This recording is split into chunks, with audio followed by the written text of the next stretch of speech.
સુરતમાં અકસ્માતમાં મોતની ઘટના સામે આવી છે।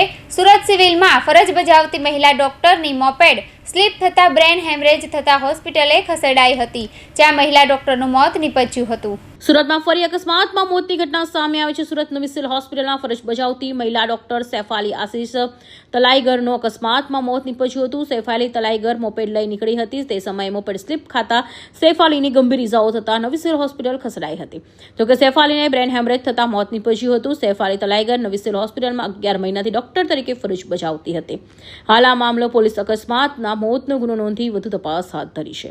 અનીશ હસમુખલાલ ખ્યાલી, હું એડવોકેટ છું સુરતમાં।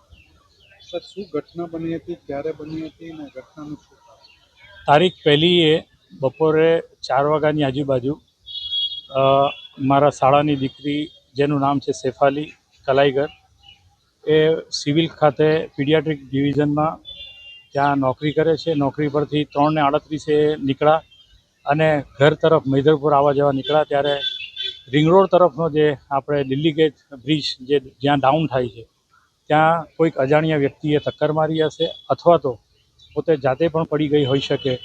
એ કોઈ પણ સીસી કેમેરામાં કોઈ જગ્યાએ આ ઘટના આવી નથી અને ત્યાં પડી જવાથી કે એને ટક્કર લાગવાથી એક્સિડન્ટ થયું છે અને એને માથામાં હેમરેજ થયું, જેના કારણે એને પ્રાથમિક સારવાર માટે સ્મીમેરમાં લઈ જવામાં આવેલા અને ત્યાર પછી આઈએનએસ હોસ્પિટલ ખાતે સારવાર કરવામાં આવેલી અને ગઈકાલે રાત્રે એમનું દેહાંત થયું। સુરત સિવિલ હોસ્પિટલમાં કેટલા વર્ષોથી ડ્યુટી કરે છે?